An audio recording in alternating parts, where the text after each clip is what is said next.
네, 반갑습니다. 자, 오늘이 8월, 아닙니다. 죄송합니다. 9월 28일, 오늘이 일요일입니다. 오후 밤 8시 46분인데요. 제가 오랜만에 여러분 찾아뵙습니다. 제가 1년 만에 여러분 찾아뵙는 것 같은데요. 지난번에 어떤 분이 댓글을 주셔가지고 요즘 유튜브 안 하시냐고 말씀을 주셔서 제가 조만간 찾아뵙는다고 말씀드렸는데도 또 그 말씀드리고 나서도 한두 달 또 지났습니다. 제가 1년 전에 마지막 영상 올려드릴 때 이미 시장의 큰 그림은 제가 여러분께 이미 말씀을 저는 드렸다고 생각을 하고 어느 정도 힌트를 저는 드렸다라고 생각을 하고 있습니다. 지난번 마지막 영상에서 제가 여러분께 올려드린 영상의 요지는요, 뭐 아시겠지만, 잠깐만요. 한줄 차트 한번 열어놓고요. 자, 미국 다우 지수는 일단은 5만 근처까지는 가야 됩니다. 대신 48,500이나 49,000 정도, 그 정도 오면은, 또는 5만 근처, 49,500이든 간에 5만 근처에 오면 그때는 다우 지수도 한번 좀 세게 조정을 받을 수 있고 우리나라 시장도 세게 한번 조정을 받을 것 같습니다 라고 이미 1년 전에 영상을 올려드렸고요.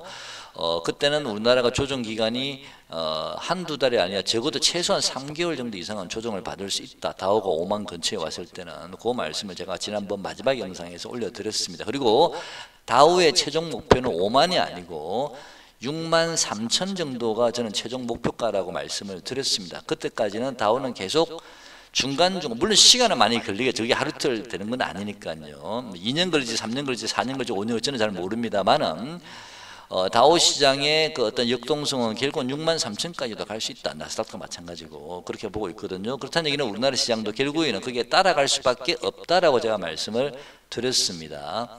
그 생각은 지금도 저는 변함이 없거든요. 최근에 코스피가 금요일 날 좀 많이 빠졌습니다. 최근에 코스피 보시면은 어마무시하게 상승을 했죠. 그죠? 정말 깜짝 놀랄 정도로 미친 듯이 상승을 해버렸는데 2250, 2300을 찍고 바로 급등을 해버렸죠.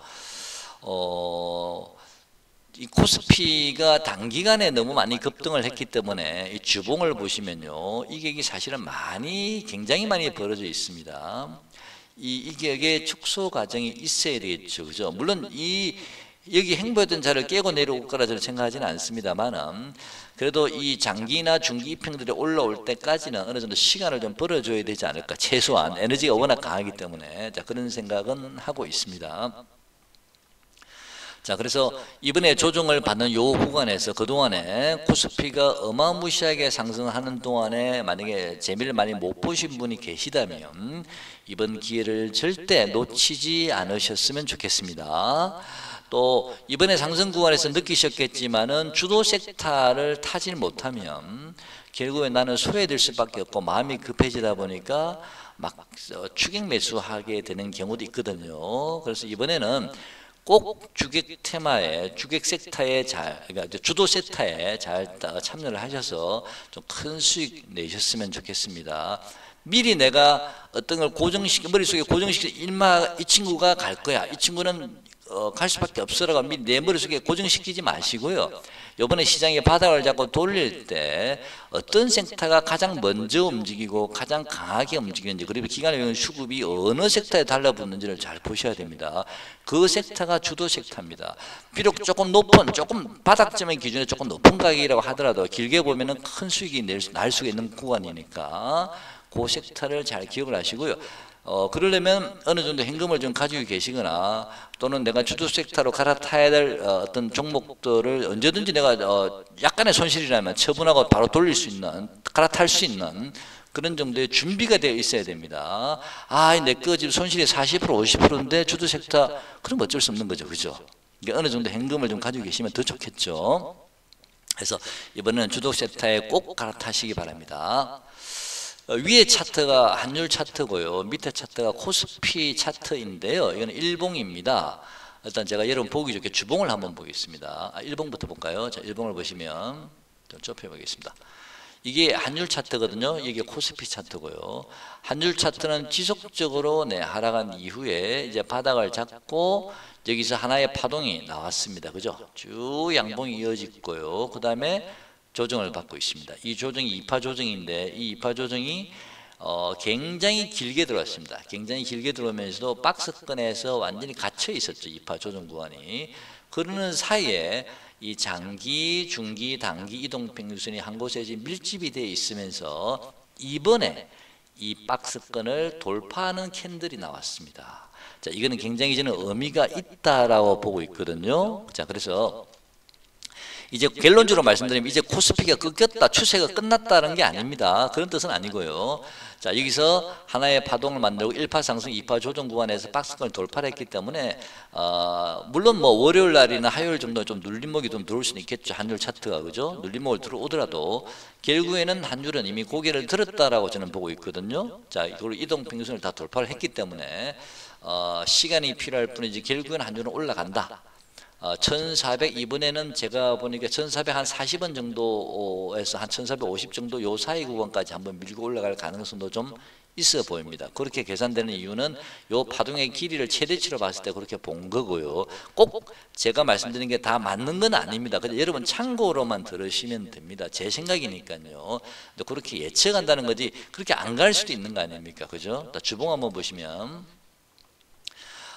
지속적인 하락 이후에 바닥을 다지면서 이제 여기서 아까 말씀드린 상승이 나온 이후에 길게 행보를 했습니다. 상당히 오랫동안 행보를 했죠. 그죠? 행보한 이후에 이 고개를 내밀었습니다. 이 박스권을 돌파하는 캔들이 이번에 나왔습니다. 그죠? 이거는 우리가 유심히 봐야 되고요. 아까 말씀드린 대로 요 길이를 계산한다면 대략 한 1450 정도까지는 갔다가 다시 한번 되밀리지 않을까. 그렇다는 얘기는 코스피는 환율이 1450이나 1445까지 갈 때까지는 조금 가격 조정과 좀 기간 조정이 필요한 듯 하고요. 그런 다음에 환율이 다시 밀릴 때 코스피는 다시 한번 대반등이 들어올 것 같습니다. 대반등이 들어오는데 결국에는 환율은 이 월봉을 한번 보시면요. 지난번에 여기 고점 한번 나왔죠. 이 자리가 1440인가요? 최대 고점이. 예. 그 다음에 이 자리가 1486이거든요. 최대 고점이요. 이번에는 저는 요 고점을 돌파하는 고점이 나왔고 이번에는 지금 저점을 계속 올리고 있지 않습니까? 여기서 훅 빠져버린 게 아니잖아요. 그죠? 저점을 계속 올리면서 여기서 어찌 보면 짝꿍댕이 만들면서 들어간 거거든요. 자, 여기서 다시 또 요 저점보다도 더 높은 저점이 나왔고, 그죠? 이번에는 요 고점을 한번 돌파하지 않나. 1,500원 정도까지는 저는 장중 최고치는 1,500원을 살짝 넘길 수도 있겠지만 어쨌든 1,500 정도까지는 한번 요번에 트라이 하지 않나, 환율이. 자, 그럴 가능성도 있기 때문에 그게 언제 될지는 모릅니다. 이게 하나의 캔들의 월봉이기 때문에요. 뭐 2달, 3달, 뭐 4개월, 5개월 걸릴 수도 있고요. 또 이번에 코스피가 상승하는 것처럼 뭐 갑자기 확 올라갈 수도 있는 거니까 이건 우리가 예측할 수는 없습니다만은 환율이 1,500원까지도 올라갈 수 있다. 머지않은 시점에 올라갈지도 모른다라는 생각을 항상 하고 계셔야 되는데 일단은 1,500까지는 보지 마시고요. 1,440이나 1,450 정도 요 구간 정도 오면 코스피가 한번 반등이 들어올 가능성이 있겠구나. 그걸 체크하시면 될 듯 하고요. 자, 근데 이거는 언제 될지 모르겠어요. 월봉을 보면은 지금 제가 보기엔 이게 시간이 1450까지 가는 것도요. 몇 달 걸릴 것 같거든요. 그래서 그 사이에 코스피는 눌려졌다가 다시 확 위로 갈 수도 있는 거 아닙니까? 그죠? 그래서 요거는 지금은 알 수는 없지만 환율이 언제든지 짧게 보면 하나, 둘, 이제 3파 상승, 이제 눌림목 월하 정도 눌림목 들어오고 나서 한 번 더 또 반등이 들어올 것 같거든요. 그럼 그 지점이 잠깐 여기 볼게요. 그러면요, 1,399, 1,400원 잡고 여기가 1,414원. 그러면 뭐 1,430원 정도. 요번에 한번 눌림이 바로 들어온다면 다시 한번 재차 상승을 했을 때는 1430까지는 올라갈 수 있겠다. 그 정도까지 올라가면 단기적으로는 좀 환율 차트는 좀 어느 정도 고점이 나오지 않나? 짧은 시간 내에서는요. 그러면 코스피가 그때까지 조금 조정을 받겠죠. 그죠? 자, 조정을 받은 다음에 이 친구가 요 찍고 내려올 때 코스피는 다시 한번 급반등이 다시 들어올 가능성도 있어 보입니다. 자, 그리고 코스피가 주봉이 사실 이익이 너무 많이 벌어졌기 때문에 제가 사실 이 부분이 굉장히 불안하거든요. 개별 종목도 아니고 지수가 이렇게까지 이익이 많이 벌어져 있는 경우는 참 이 환율도 보시죠. 이게 많이 벌어지는 게 결국은 이렇게 꽂히잖아요, 그죠? 지금 코스피가 요 폭만큼 이게 벌어져 있는 상태거든, 주봉이요. 그래서 이 부분이 좀 사실은 많이 걸립니다. 전에부터 사실 이 부분이 이건 아닌 것 같은데 싶은 생각이 들긴 했는데요. 월봉을 보시면 자, 근데 코스피가 추세가 끝났다는 건 아니죠. 왜냐하면 여기 한번 보시죠. 월봉상 이게 엄청나게 많이 벌어졌죠, 코스피가, 그죠? 그러니까 내려 꽂아버렸죠. 지금은 그 정도 이격은 아니지 않습니까, 그죠? 조금 더 올라갈 룸은 있어 보인다 생각이 됩니다. 그래서 저는 아까 코스피 말씀을 드렸죠. 다우지수가 무너지지 않는 한은 코스피는 계속 올라갈 수밖에 없다라고 생각이 되고요. 그 다음에 코스피 차트 한번 보겠습니다. 자, 코스피는 아까 제가 어디까지 빠질지는 제가 언급을 드리지 않았죠. 저는 뭐 잘 모릅니다. 어디까지 빠질지 모르지만 제가 대략적으로 제 생각에는요. 대략적으로 제 생각에는 한 3,200 정도 초반, 3,200 초반까지는 하락할 수도 있지 않을까라고. 좀 크게 하락하면 이 정도 내려온다는 얘기지. 그 전에 3,265, 67 정도에서 돌아설 수도 있습니다. 좀 더 많이 빠지면 여기까지도 좀 하락이 3,200 초반까지는 좀 열려 있지 않나라고 보고 있습니다. 그리고 이 친구가 3,200 초반이 왔던 3,267이 왔던 간에요.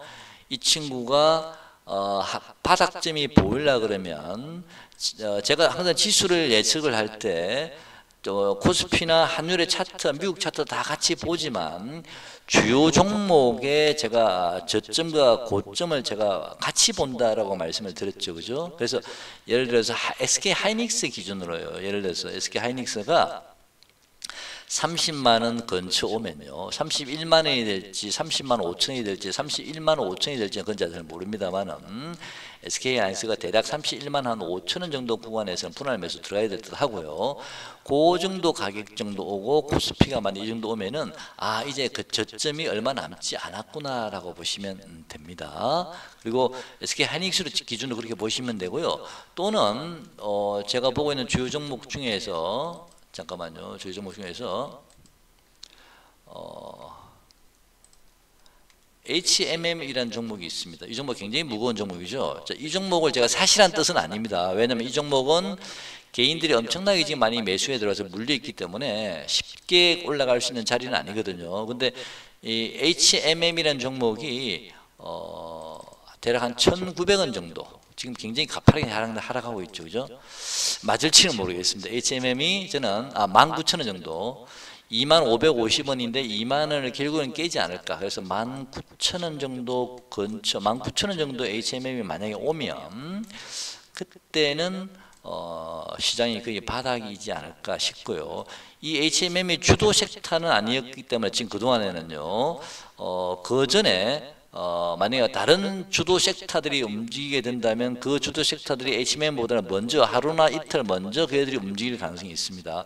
그 애들이 주도 섹터입니다. 그래서 어쨌든 HMM이 19,000원 정도 오면 이제는 뭐 거의 바닥이구나. 그 전에 하이닉스 같은 경우는 돌릴 수도 있습니다. 무슨 얘기 아시죠? 3,150원에서 돌릴지 그건 잘 모르겠습니다만은 만약에 확인하고 싶으시면요, 하이닉스가 돌아가는데 HMM이 19,500원까지 왔다 싶으시면은 그때는 하이닉스 따라가셔도 별 부담 없을 것 같거든요. 근데 HMM이 19,000원 오는 거 기다리시겠다 그러면은 기다리시고 들어가셔도 됩니다. 근데 19,000원 이게 정확한지 저도 잘 모릅니다. 제 생각에, 제 기준에는 그렇다는 얘기입니다. 그래서 저는 지수의 저점과 고점을 볼 때요, 종목과 이런 거 다 같이 본다 그랬죠. 그래서 여러분께 제가 두 가지 기준점 종목 두 개를 제가 알려드렸습니다. SK 하이닉스와 HMM이라는 종목을 예시를 제가 들어드린 거기 때문에 하나만 더 예시를 든다면 맞을지는 모르겠습니다. 이게 틀릴 수도 있습니다, 그죠? 종목이 다 틀릴 수도 있으니까. ABL 바이오는 이제 우리 바이오주 섹터인데요. 저는 여기서 낄 때 이거 좀 위험하다 생각이 들었는데 요 정도까지 내려오지 않을까라는 생각을 하고 있었거든요. 지금 91,300원인데 이 고점이 얼마냐면은 83,300원 정도죠. 대충 83,900원이고요. 그래서 ABL 바이오가요, 8만원에서 83,000원 정도 요 구간 정도 한번 내려오면 그 길을 저는 깰 것 같지는 않거든요. 그래서 한 그 구간 정도 내려오면 저는 시장이 다시 한번 급반등이 들어올 가능성이 좀 있어 보입니다. 그래서 지금 가격에 있으면 한 10% 정도 되나요? 네, 추가 하락이. 그리고 아까 HMM 같은 경우도 25,500원, 19,000원이면 10%가 안 되죠. 7, 8% 정도밖에 안 되죠, 그죠? 그죠? 그래서 그 정도면은 저는 시장이 바닥이 놓을 것 같으니까 이번에는 뭐 크게 가격 조정이 크게 들어올 것 같지는 않습니다. 혹시 제가 예상한 대로 그 지점이 바닥이 나오면 그때는 주도 섹터를 꼭 합류하셔가지고 과감하게 들어가셨으면 좋겠습니다. 종목을 잘못 선택하게 되면 소외되는 경우가 있거든요. 네, 그렇게 되면 많이 힘들어집니다. 그죠? 그리고 향후에 이번에 눌림 못 받고 나면 분명히 이제 주도 섹터가 바뀔 텐데요. 저는 주도주가 바뀔 거라 보고 있습니다. 이번에 만약 눌림목이 들어오고 나서는, 조정받고 나서는요. 조방원은요, 조선방사 원자력은 저는 이제는 좀 특히 조선하고요, 방사는 저는 이제는 우리가 접근할 필요가 없다라고 생각을 하고 있습니다. 물론 이 종목이 더 이상 올라가지 않는다는 뜻은 아니고요. 올라가더라도 상승의 룸이 그렇게 많지 않아 보이거든요. 뭐 조선 기자재 같은 경우 또 뭐 저번 고점을 뚫을 수 있는지 그건 모르겠습니다만은 예를 들어서요. HD 현대중공업 같은 경우가 이제 대표적인 종목이지 않습니까? 가장 우량주인데 이 종목을 보면 어마무시하게 월봉을 보시면 10만 원짜리가 지금 50만 원까지 갔다 왔거든요. 56만 원까지요. 이렇게 바둑을 어마무시하게 올랐거든요. 이 종목이 조정을 받고 물론 다시 올라갈 이 고점을 돌파할 수도 있겠습니다. 저는 많이 올라가봤자 한 60만 원에서 60만 1, 2만 원 정도가 최대치가 아닐까. 그렇다면은 지금 48만 8,500원이면 그게 50만 돈인데 올라가더라도 룸이 좀 많아 보이는 것 같지는 않아 보입니다. 그래서 이런 조선주를 할 바에야 이번에 기회가 왔을 때 저는 조선주는 많이 올랐고요. 그다음 방산도 너무 많이 올랐고 원자력 관련주는 저는 괜찮다라고 보고 있습니다. 원자력 관련주는 제 생각입니다. 여러분 참고로 하십시오. 원자력 관련주는 두산 에너빌리티, 뭐 한전기술, 뭐 한전, 뭐 이런 종목들은 두산 에너빌리티 같은 경우는 저는 한 2년만 기다리면 한 10만 원 정도는 충분히 갈 수 있다라 보고 있고 저는 10 한 2, 3만 원을 최대치라 보고 있는데 그래도 조선이나 방산보다는 훨씬 올라갈 놈이 좀 많아 보이지 않나라는 생각이 들고요. 여전히 원자력 섹터는 관심을 가져도 되는 섹터입니다. 저는 원자력 관련 테마와 이 반도체 관련주는요. 거의 비슷한 동등한 대등한 어떤 조건에서 우리가 비슷하게 움직일 가능성이 같이 움직인다는 뜻은 아닙니다. 상승 룸이 그렇다는 제 생각에 SK 하이닉스도 제가 말씀드렸나요? 지금 뭐 30만 원 초반대까지 오면 저는 SK 하이닉스가 3년 정도 지나고 나면요, 3, 4년 지나고 나면 저는 50까지도 갈 수 있다고 보고 있거든요. 50만 원에서 최대한 52, 3만 원까지가 저는 SK 하이닉스의 최대치가 아닌가 싶은데 일단은 그까지는 보지 마시고요. 일단 40만 원까지 가는 게 우선 급하죠. 그죠? SK 하이닉스는. 그래서 이번에 30만 원 초반대 오면은 잡아가지고 40만 원, 35만 원에서 물론 멈칫거리긴 하겠지만 결국은 40까지는 가지 않겠습니까? 그죠?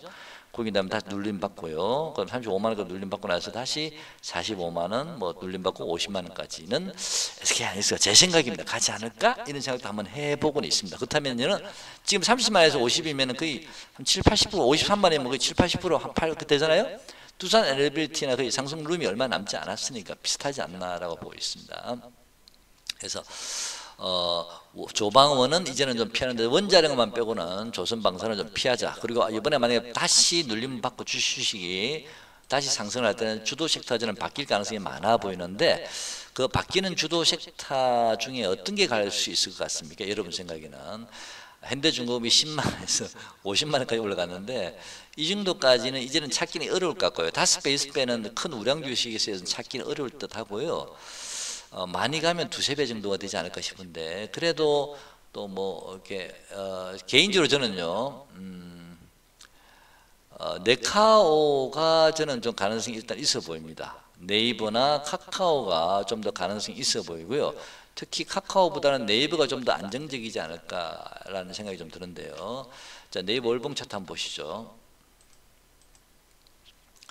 자, 네이버가요 큰 상승 이후에 가격 조정을 다 받고 지금 요 박스권요, 요 저점과 요 고점 박스권에서 계속 박스권에서 머물다가요 이때죠. 한번 이게 지금 월봉입니다. 이때 한번 강하게 이 박스권을 뚫었거든요. 뚫었는데 캔들이 꼬리가 달리면서 다시 내려왔어요. 그래서 많이 올라가지는 못했기 때문에 이번에 이틀 2번 연속 음봉을 받으면서 다시 박스권 안으로 들어왔거든요.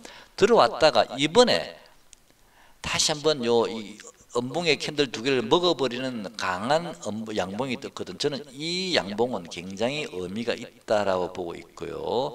여기서 거래가 터졌고 눌러졌다가 다시 한번 거래가 터진 거거든요. 여기서 저는 매집이 됐다라고 보고 있습니다. 그래서 네카와 특히 네이버는 이 캔들이 저는 굉장히 중요한 캔들이 이제 상승의 시작이라고 저는 보고 있습니다. 이제부터는 물론 최근에 좀 많이 올랐기 때문에 월요일이나 화요일날 좀 조정을 받을 가능성이 있어 보이긴 하거든요. 이번 시장이 좀 조정을 받을 때 만약에 다시 한번 주도 섹터가 생긴다면 저는 네카오나 스테이블 코인 관련주 쪽이 한번 움직일 가능성이 있어 보이고요. 그 다음에 아까 ABL 바이오로 말씀드렸습니다만 바이오도 좀 우리가 좀 봐야 되지 않을까 생각이 들고요. 그 다음에 원전 관련주나 반도체는 여전히 살아있다. 여전히 갈로임이 좀 많이 남아있다. 저는 그렇게 보고 있습니다. 그 외에 뭐 나머지 개별주들은 뭐 그때그때 여러분 하시면 되고요. 큰 그림은 그래 보입니다. 그래서 네이버도 이번에는 이 캔들이 저는 굉장히 의미가 있어 보입니다. 월봉상으로는요. 자, 대략 시장하고 종목들 주요 종목들 뭐 저점 가격도 한번 말씀을 드려봤는데 제가 맞을지는 모르겠습니다만은 여러분이 매매하시는데 참고가 되셨으면 좋겠고요. 이번에 조정받고 나면 분명히 주도주가 바뀔 가능성도 있어 보이거든요. 그랬을 때 주도주를 잘 올라타셔가지고 큰 수익 내셨으면 좋겠습니다. 저는 다음에 다시 여러분 찾아뵙겠습니다. 고맙습니다.